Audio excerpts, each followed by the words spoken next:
সমাজ গড়ার স্বপ্ন দেখে আমাদের প্রিয় নেতা, আমাদের প্রিয় রাহবার আমিরে জামাত ডাক্তার শফিকুর রহমান, ডাক্তার শফিকুর রহমান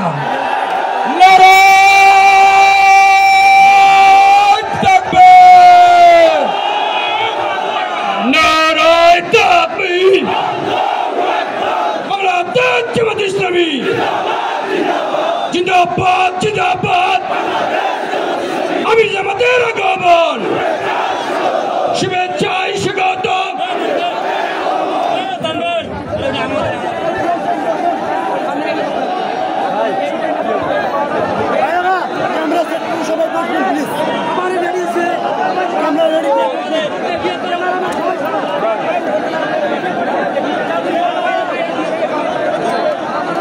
আসসালামু আলাইকুম ওয়া রাহমাতুল্লাহ। প্রিয় লালমনিরহাটবাসী, আপনারা সবাই কেমন আছেন? আলহামদুলিল্লাহি রাব্বিল আলামিন ওয়াসসালাতু ওয়াসসালামু আলা রাসূলিহিল কারীম ওয়া আলা আলিহি ওয়া সাহবিহি ওয়া আহলি বাইতি আজমাইন। বাংলাদেশ জামাত ইসলামী লালমনিরহাট জেলা শাখা কর্তৃক আয়োজিত তপ্ত দুপুরে আজকের এই বিশাল জনসভার সম্মানিত সভাপতি, লালমনিরহাট জেলা শাখা বাংলাদেশ জামাত ইসলামের সম্মানিত আমির, বিশিষ্ট আইনজীবী জনাব অ্যাডভোকেট আবু তাহের, মঞ্চে বসা বাংলাদেশ জামাত ইসলামের কেন্দ্রীয় নির্বাহী পরিষদের অন্যতম সদস্য, রংপুর দিনাজপুর অঞ্চলের সম্মানিত পরিচালক, বিশিষ্ট আলেমে দ্বীন জনাব মৌলানা আবুল হাসানাত মোহাম্মদ আব্দুল আলিম, কেন্দ্রীয় স্থানীয় জেলা নেতৃবৃন্দ, বন্ধু সংগঠন সমূহের নেতৃবৃন্দ, সকল ধর্মের বিশিষ্ট নেতা এবং ব্যক্তিবর্গ, আজকের এই জনসভায় উপস্থিত প্রিয় লালমনিরহাটের সম্মানিত ভাই ও বোনেরা, সাংবাদিক বন্ধুগণ, আল্লাহ তাবারক ওয়া তাআলার শুকরিয়া আদায় করছি যে আল্লাহ রাব্বুল আলামিন উন্মুক্ত পরিবেশে আজ আপনাদের সামনে দুটি কথা বলার জন্য দাঁড়াবার সুযোগ দান করেছেন। আলহামদুলিল্লাহ। এ অবস্থা আজ থেকে 1 বছর আগে ছিল না, গত 15-16 বছর ছিল না। জনগণের মুখের ভাষা কেড়ে নেওয়া হয়েছিল, জনগণের বাঁচার অধিকার কেড়ে নেওয়া হয়েছিল, জনগণের কর্মসংস্থানের অধিকার কেড়ে নেওয়া হয়েছিল, জনগণের ইজ্জত আবরু কেড়ে নেওয়া হয়েছিল। বাংলাদেশকে একটি জীবন্ত কারাগারে পরিণত করা হয়েছিল। ভিতরের কারাগার থেকে বাইরের কারাগার ছিল আরো দুঃসহ।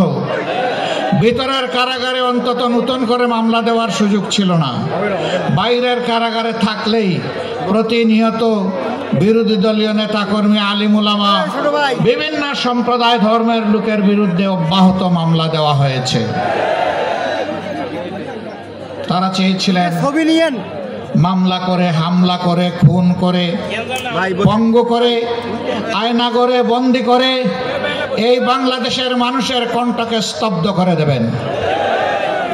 কিন্তু ইতিহাস কি বলে? ইতিহাস বলে এইভাবে মানুষকে দাবিয়ে রাখা যায় না। তারা বাংলাদেশের বিপ্লবী জনগণকেও দাবিয়ে রাখতে পারেননি। 15.5 বছরের ধারাবাহিক আন্দোলন, ত্যাগ এবং কোরবানি সব কিছুর শেষ প্রান্তে দাঁড়িয়ে আমাদের যুব সমাজের নেতৃত্বে তারা গদি ছাড়তেই শুধু বাধ্য হননি, তারা দেশ ছাড়ে পালিয়ে গেছে। আমরা বলি এদেশের সত্যিকারের নাগরিক যারা, তারা কখনোই দেশ থেকে পালানোর চিন্তা করে না। যারা দেশকে ভালোবাসে তারা দেশ ছেড়ে পালায় না। যারা দেশকে ভালোবাসে কানাডা, মালয়েশিয়ায় তারা বেগম পাড়া গড়ে তুলে না। যারা দেশকে ভালোবাসে, দেশের টাকা চুরি করে বিদেশে পাচার করে না। যারা দেশকে ভালোবাসে, জনগণের ট্যাক্সের টাকায় কিনা অস্ত্র আর গুলি জনগণের বুকে তাক করে না। তারা সবই করেছে। তারা চেয়েছিলেন অতীতের ফ্যাসিস্টের শিরোমণি ফেরাউনের মতো এই দেশকে নিয়ন্ত্রণ করতে। আল্লাহ যেভাবে ফেরাউনদের অতীতে বিদায় দিয়েছেন, এদেশেও ফেসিবাদের ধারক বাহক যারা ছিল তারা অপমানজনকভাবে বিদায় নিয়েছে। এমনকি যাওয়ার সময় নিজের সহকর্মীদেরকেও বলে যেতে পারেনি যে আমি অমুক জায়গায় চলে যাচ্ছি। তারা আক্ষেপ করে বলেছে এমন একটি দল করলাম, নিরাপদে তিনি চলে গেলেন, কিন্তু আমাদের কি হবে তা বলে গেলেন না। এমন রাজনীতি বড় লজ্জার রাজনীতি। এই দল যারা করতেন, সরকারের ইশারা ইঙ্গিতে যারা মানুষের উপর জুলুম করেছেন, আশা করি তারা এখন বুঝতে পেরেছেন জনগণের বিপক্ষে দাঁড়িয়ে কখনো কেউ পার পায় না। আপনারা জানেন এই সরকার ক্ষমতায় আসার পরে এদেশের 18 কোটি মানুষের উপরেই তাণ্ডব চালিয়েছিল।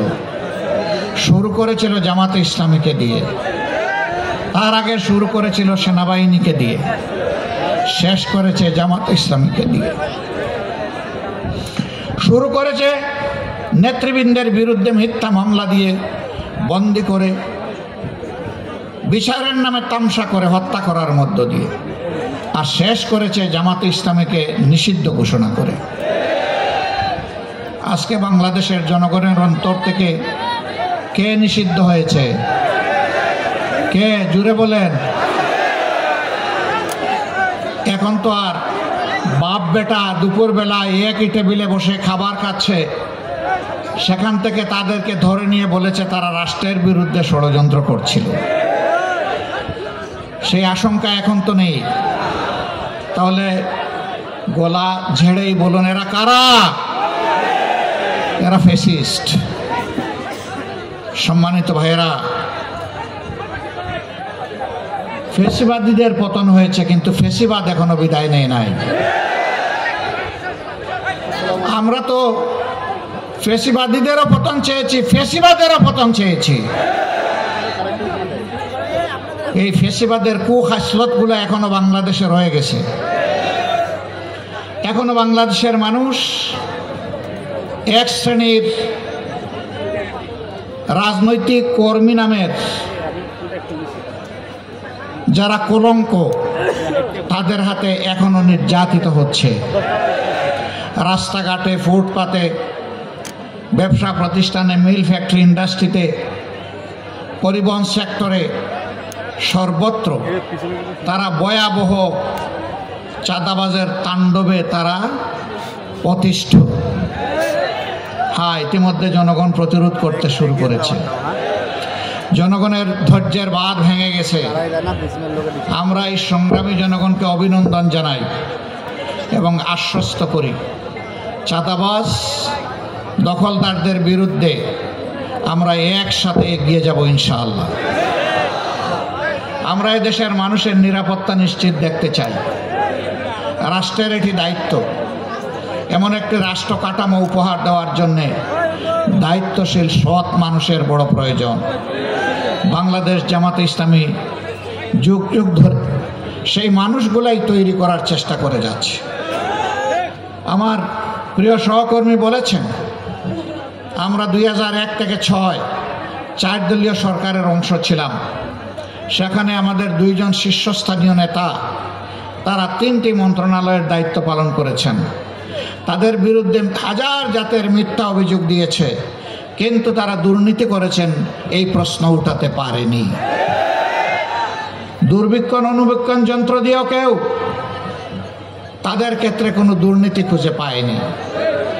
তারা শুধু সৎ ছিলেন এমন নয়, তারা সৎও ছিলেন, স্মার্টও ছিলেন। দক্ষতার সাথে তারা 3টি মন্ত্রণালয় সামাল দিয়েছেন। সম্মানিত বন্ধুগণ, 10টা মন্ত্রণালয় যদি জামাতে ইসলামের হাতে আসতো তাহলে 10 মন্ত্রণালয়ে একই চিত্র দেখা যেত। মন্ত্রীরা দেশের সব কাজ করবেন না, কাজ করার জন্য কর্মকর্তা কর্মচারীরা আছে, তাদেরকে তারা নেতৃত্ব দিবেন, দিক নির্দেশনা দিবেন। আমার হাতের 10 আঙ্গুল পরিষ্কার, তোমাদের হাতের একটা আঙ্গুল আমরা অপরিষ্কার দেখতে চাই না। পাশাপাশি এই রাষ্ট্রের অগ্রগতি উন্নয়নে, শৃঙ্খলা বিধানে যারা কর্মকর্তা কর্মচারী হিসেবে দায়িত্ব পালন করবে তাদেরকেও সম্মানের জায়গা নিশ্চিত করে দিতে হবে, তাদেরকেও সম্মানজনক বেতন ভাতা দিতে হবে, যাতে এই সম্মানজনক বেতন ভাতায় তারা সন্তুষ্ট হয়ে তাদের সমস্ত যোগ্যতা উজাড় করে দেশের জন্য কাজ করে। আপনি একজন পুলিশকে বেতন দিবেন 22,000 টাকা, তার ঘর ভাড়া মিনিমাম 15,000, বাঁচবে কেমনে? কর্মচারী কর্মকর্তাদেরকে তাহলে রাষ্ট্রই বাধ্য করছে দুর্নীতি করতে। আমরা এমন একটি দেশ করতে চাই যাদেরকে সম্মানজনকভাবে সকল পেশায়, সকল শ্রেণীতে ইনশাআল্লাহ পুনর্বাসিত করা হবে। বিশেষ করে আমরা স্বপ্ন দেখি আমাদের তরুণ তরুণীদেরকে নিয়ে, যুবক যুবতীদেরকে নিয়ে, যাদের হাতে আমরা বাংলাদেশ তুলে দিতে চাই। আমরা তাদের জন্য এমন শিক্ষা ব্যবস্থা গড়ে তুলব ইনশাআল্লাহ, যেই শিক্ষা ব্যবস্থা দেশের প্রত্যেকটি মানুষকে সম্মান করতে শেখাবে, ভালোবাসতে শেখাবে, যেই শিক্ষা স্মরণ করিয়ে দিবে আজ তোমার এখানে আসার পিছনে দেশের প্রত্যেকটি মানুষ, এমনকি রাস্তার একজন ভিক্ষুক ভাই কিংবা বোনের অবদান রয়েছে। তাদের সকলের অবদানের ফসল আজকে তোমার মেধার এই বিকাশ। অতএব তাদের ঋণ তোমাকে পরিশোধ করতে হবে। এখন যারা শিক্ষিত হচ্ছেন তারা নিজ নিজ জায়গায় নিজেকে রাজা মনে করেন আর বাকিদেরকে প্রজা মনে করেন। এই মানসিকতা ত্যাগ করতে হবে। তারা শুধু নৈতিক শিক্ষায় উজ্জীবিত হবেন না, তারা বৈষয়িক শিক্ষায়ও চরম উৎকর্ষ সাধন করবেন। শিক্ষার পাঠ চুকানোর সাথে সাথে তাদের হাতে রাষ্ট্র তাদের কাজের সুযোগ তুলে দেবে। এখন সার্টিফিকেট হাতে নিয়ে, বান্ডিল বগলে নিয়ে এই অফিস থেকে ওই অফিস হন্যে হয়ে দৌড়ায়। শেষ পর্যন্ত কারো কারো অবস্থা কোথাও বেঁচে থাকার ঠাঁই হিসাবে সামান্য একটু চাকুরি না পাওয়ার কারণে বিভ্রান্ত হয়ে শেষ পর্যন্ত নিজেকে আত্মহত্যার দিকে ঠেলে দেয়। আমরা এই চিত্র আর বাংলাদেশে দেখতে চাই না। আমরা চাই প্রত্যেকটি নাগরিকের হাত হবে এই দেশ গড়ার কারিগরের হাত। একজন কৃষক মাঠে ফসল ফলাবেন সর্বোচ্চ বৈজ্ঞানিক প্রযুক্তি প্রয়োগ করে। পরিশ্রম হবে সহনীয়, উৎপাদন হবে অভাবনীয়। আবার উৎপাদিত দ্রব্য তার মার্কেট প্রাইস নিশ্চিত করে কৃষককে উৎসাহিত করতে হবে। যে সমস্ত কৃষি পণ্য তৈরির পর, উৎপাদনের পর নষ্ট হয়ে যাওয়ার, পচে যাওয়ার আশঙ্কা থাকে, জায়গায় জায়গায় সেখানে কৃষি পণ্য সংরক্ষণাগার গড়ে তুলতে হবে এবং রাষ্ট্রকে তার পূর্ণ সহযোগিতা দিতে হবে, পৃষ্ঠপোষকতা করতে হবে। আমাদের মায়েরা, আমাদের বোনেরা, আমাদের মেয়েরা একই শিক্ষায় তারা শিক্ষিত হবে। তাদের হাতগুলো দক্ষ কারিগরের হাত হিসেবে গড়ে তোলা হবে। যারা কর্মক্ষেত্রে প্রবেশ করতে আগ্রহী তাদেরকে তাদের যোগ্যতার ভিত্তিতে উপযুক্ত জায়গায় কাজ তৈরি করে দেওয়া হবে। বর্তমানেও তারা কাজ করেন। সংসারের প্রয়োজনে, নিজের মেধার শুকরিয়া আদায় করার জন্যে, কিন্তু দুটি জিনিসের বড় অভাব। তাদের জন্য সামাজিক কোনো নিরাপত্তা বলো গত 54 বছরে সরকারগুলো দিতে পারে নাই। তারা ইনশাআল্লাহ স্বপ্নের আগামীর বাংলাদেশে কাজ করবেন, যেখানে তারা মর্যাদা এবং নিরাপত্তা দুটোই পাবেন। এখন তাদের মর্যাদা এবং নিরাপত্তা এই সমাজে স্বীকৃত নয়। অনেকে বলে জামাতে ইসলামী ক্ষমতায় গেলে মহিলাদেরকে কর্মক্ষেত্রে প্রবেশ করতে দিবে না।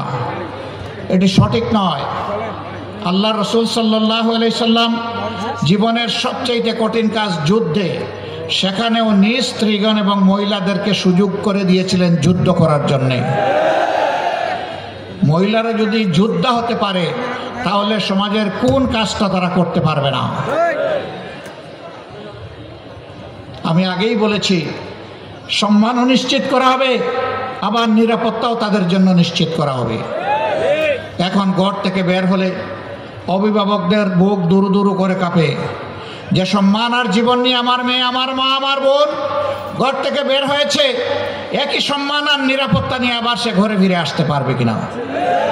রাসূল করিম সাল্লাল্লাহু আলাইহি সাল্লাম বলেছিলেন, এমন একটি রাষ্ট্র কোরআনের ভিত্তিতে আমি দুনিয়াবাসীকে উপহার দিয়ে যাব, সে যেই হোক, যে ধর্মের, যে বর্ণেরই হোক, একজন তম্বি তরুণী সানা থেকে হাজার মাইল, 4000 মাইল রাস্তা একাকী সে অতিক্রম করবে, কোন জালিমের চক্ষু তার দিকে তুলে তাকানোর সাহস করবে না। কোরআন সকল মানুষকে সেই নিরাপত্তা নিশ্চিত করতে চায়।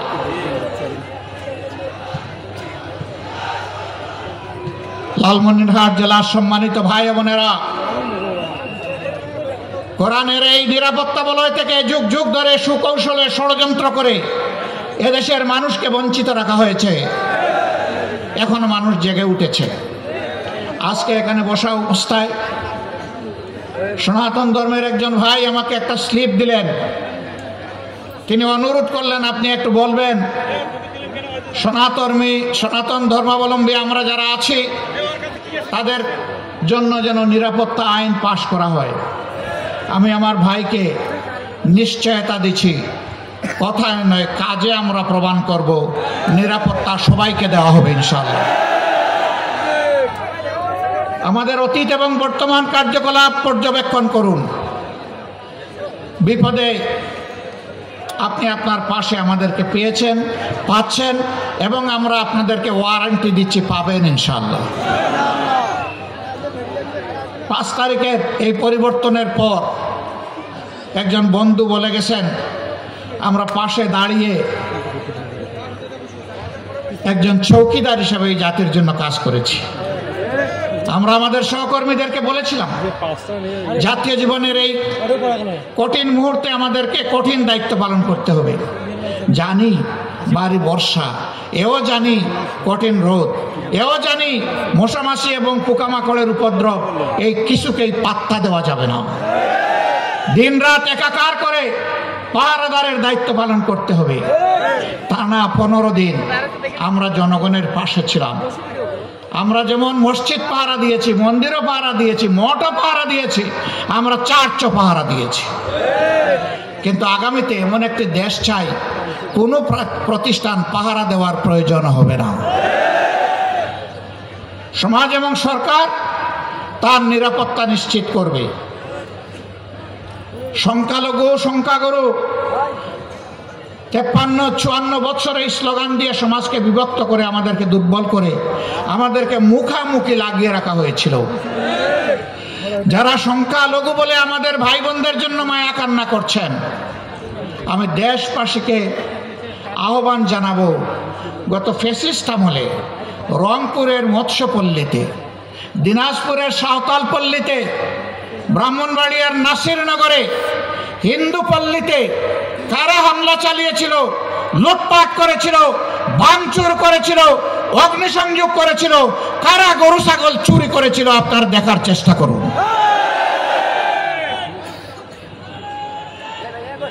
আমি নিশ্চয়তা দিয়ে বলছি, যারা বেশি মায়া কান্না করেছে তারাই অপকর্মগুলা করেছে।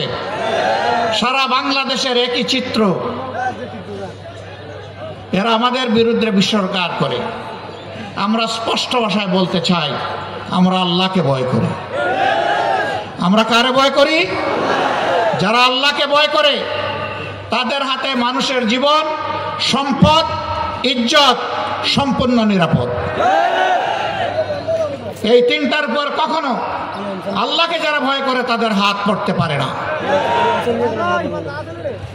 সম্মানিত ভাই বোনেরা, আমরা এই সংখ্যালঘু আর সংখ্যাগুরু আর এই শব্দই শুনতে চাই না।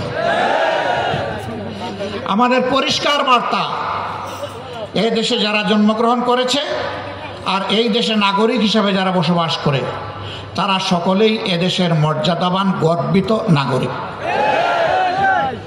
আমাদের দেশ, সরকার, সংবিধান সকলের জন্য সমান অধিকার নিশ্চিত করতে বাধ্য। কোরআন সেই বাধ্যবাধকতার ঘোষণাই দিয়েছে। আল্লাহু ইয়া'মুরুকুম বিল আদলি ওয়াল ইহসান। আল্লাহ তোমাদেরকে নির্দেশ দিচ্ছেন তোমরা সমাজে ন্যায় বিচার কায়েম করো এবং মানুষের প্রতি সম্মান প্রদর্শন করো। কি চমৎকার এই নির্দেশ দিয়েছেন আমাদের মাহবুদ আল্লাহ রাব্বুল আলামিন। আমরা সেই আইনের শাসন, সৎ লোকের শাসন, কোরআনের শাসনের ভিত্তিতেই বাংলাদেশকে বদলে দিতে চাই ইনশাআল্লাহ। এই বদলানোর আন্দোলনের সংগ্রামে, লড়াইয়ে আমরা আপনাদেরকে পাশে চাই। আপনারা কি প্রস্তুত আছেন? এখানে 10-12টা ন্যায্য দাবি আর্টিকুলেটেড করা হয়েছে রংপুরের জনসভার জন্য। এর মধ্যে 1 নম্বর দাবি হচ্ছে বাংলাদেশের বুকে আমরা চিরতরে ফেসিবাদ নির্মূল করতে চাই, নির্মূল হয়েছে দেখতে চাই। 2 নম্বর দাবি হচ্ছে উত্তর জনপদের প্রিয় নেতা, কলিজার টুকরা এটিএম আজহারুল ইসলাম দুঃখজনকভাবে ফেসিবাদের হাতে তিনি বন্দী হয়েছিলেন। এখন তিনি বন্দী কেন, জনগণ তা জানতে চায়। কবে তিনি মুক্ত হবেন, জনগণ তা শুনতে চায়।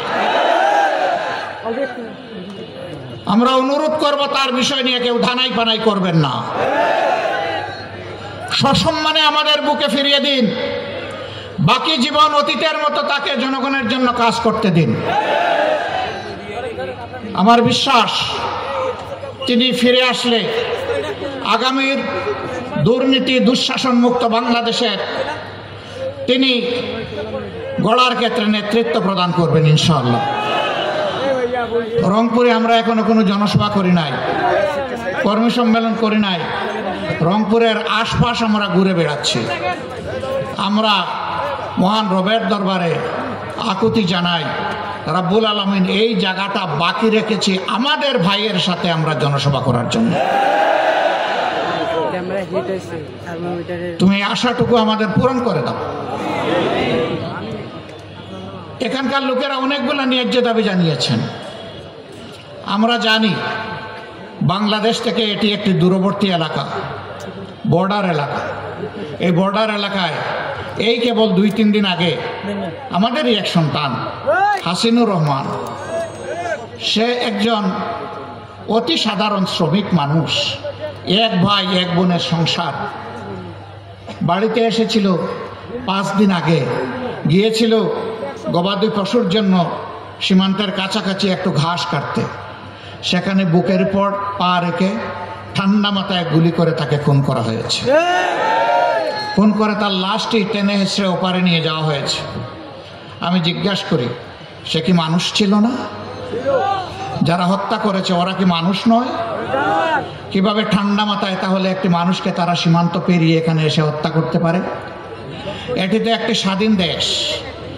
আমাদের বিজিবি যারা আছে তারা কি ওই পারে গিয়ে এগুলা করে? কারণ আমরা তাদের স্বাধীনতায় বিশ্বাস করি এবং তাদেরকে সম্মান দেখাই।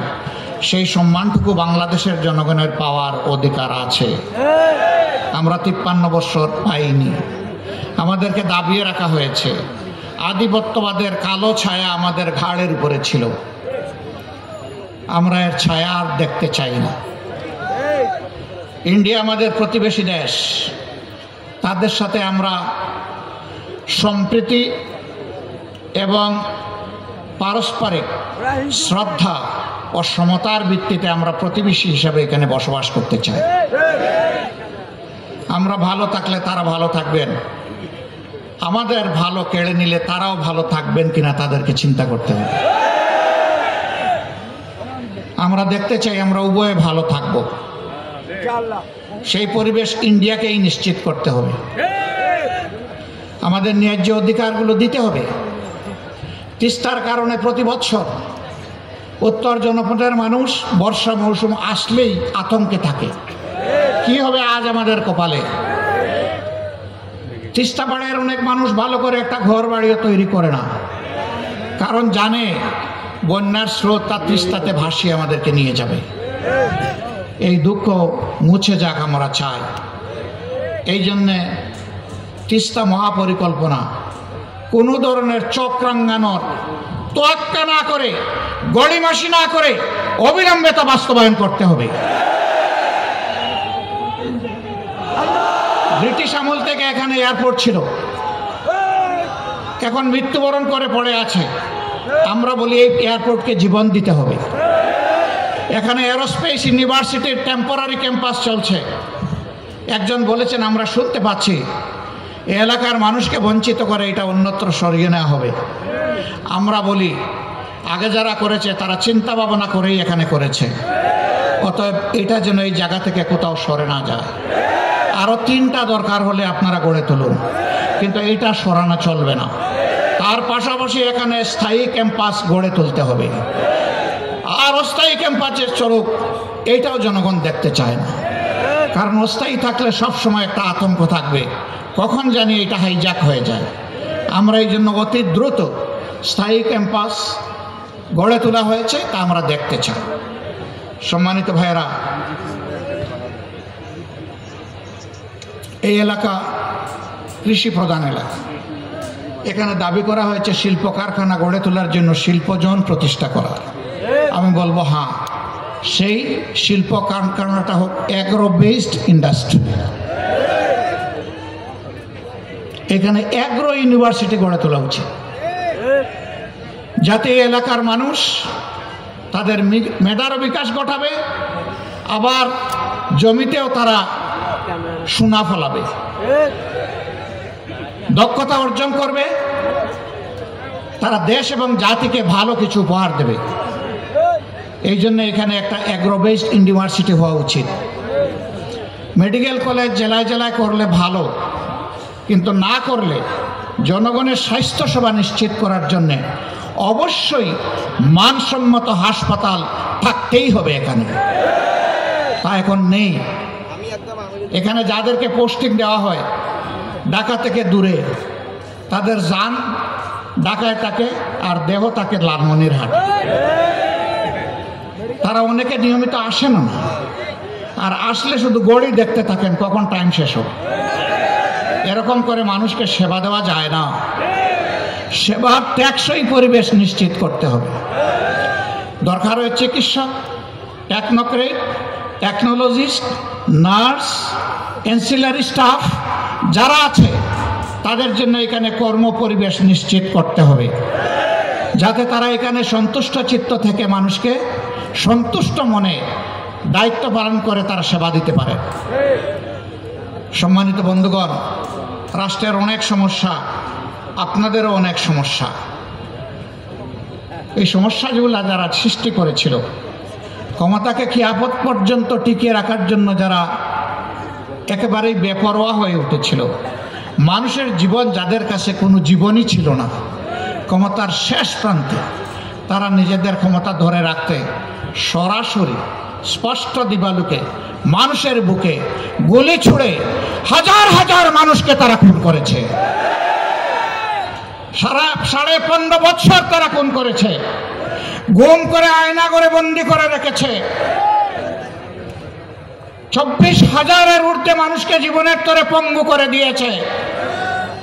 কেউ চোখ হারিয়ে অন্ধ, কেউ হাত পা হারিয়ে পঙ্গু, কেউ আবার স্পাইনাল কর্ডে বুলেট ইঞ্জুরি নিয়ে প্যারালাইজড হয়ে হাসপাতাল কিংবা তার বাড়ির বিছানায় ছটফট করছে। এই অবস্থায় যে কোনো নির্বাচনের আগে অবশ্যই দুটি কাজ সম্পন্ন করতে হবে। একটি হচ্ছে খুনিদের বিচার, এ বিচার দৃশ্যমান হতে হবে। আরেকটি হচ্ছে প্রয়োজনীয় সংস্কার। এই দুইটা ছাড়া বাংলাদেশের জনগণ কোনো নির্বাচনে মেনে নেবে না। প্রধান উপদেষ্টা বারবার তিনি ঘোষণা দিয়েছেন এবারের ডিসেম্বর থেকে আগামী বছরের জুনের মধ্যে ইলেকশন হবে। আমরা প্রধান উপদেষ্টাকে বিনয়ের সাথে বলবো, আমরা ইলেকশন চাই, আমরা সুষ্ঠু নির্বাচন চাই। আর আমরা চুরি চামারি, কালো টাকার পেশি শক্তির প্রভাবযুক্ত নির্বাচন দেখতে চাই না। এই জন্য নির্বাচনের জন্য অবশ্যই সমতল মাঠ তৈরি করতে হবে। এই দায়িত্ব পালনে আপনারা আমাদের যত ধরনের সহযোগিতা চাইবেন, সকল সহযোগিতা দেওয়ার জন্য আমরা প্রস্তুত রয়েছি। কিন্তু বিচার আর সংস্কার এই দুটো করে অবশ্যই নির্বাচনের পরিবেশ নিশ্চিত করতে হবে। সংগ্রামী বন্ধুগণ, কঠিন রোদের মধ্যে দাঁড়িয়ে আপনারা দীর্ঘক্ষণ ধরে আমাদের কাছ থেকে বক্তব্য শুনেছেন। আমরা প্রীত, আমরা কৃতজ্ঞ। আপনারা দেশ এবং জাতির দায়িত্বশীল নাগরিক হিসাবে দায়িত্বের একটা অংশ পালন করতে এখানে এসেছিলেন। আপনাদের সকলকে অভিনন্দন এবং ধন্যবাদ। আমাদের এই বক্তব্যগুলো ঘরে ঘরে আপনারা পৌঁছে দেবেন। মা বোনদেরকে বলবেন, ইনশাআল্লাহ আগামীর বাংলাদেশ কোরআনের ভিত্তিতে যখন গড়ে তোলা হবে, তখন আপনাদেরকে মায়ের মর্যাদায় মাথায় তুলে আমরা সম্মান করব। বোনদেরকে বলবেন, আপনাদের জন্য এই সমাজকে নিরাপদ এবং মর্যাদাপূর্ণ করে তোলা হবে। মেয়েদেরকে বলবেন, তোমাদেরকে সুনাগরিক হিসাবে গড়ে তোলার জন্য আমরা আমাদের চেষ্টার কোনো ত্রুটি করব না। বিভিন্ন ধর্মের ভাই বোনদেরকে বলবেন, ধর্মের ভিত্তিতে আর বাংলাদেশকে আমরা খণ্ড খণ্ড করতে দেব না। আমরা একসাথে শান্তি এবং ভালোবাসা নিয়ে, পারস্পরিক ভালোবাসা নিয়ে আমরা বসবাস করব। বিপদে এবং সুখে আমরা পরস্পরের সঙ্গী হব, পাশে থাকব। এইভাবেই আমরা বৈষম্য মুক্ত, দুঃশাসন মুক্ত, দুর্নীতি মুক্ত বাংলাদেশ আগামী দিনে উপহার দিতে চাই। এই লড়াইয়ে আমরা সারা দেশের মতো লালমনিরহাটের জনগণকে পাশে চাই, সাথে চাই, বুকে চাই। আপনাদের বুকের বিছানায় আমাদের জন্য একটু জায়গা চাই। আপনারা সেই জায়গা দিতে প্রস্তুত? মোবারকবাদ। আল্লাহ হাফিজ। বাংলাদেশ জিন্দাবাদ। বাংলাদেশ জামাতে ইসলামী জিন্দাবাদ।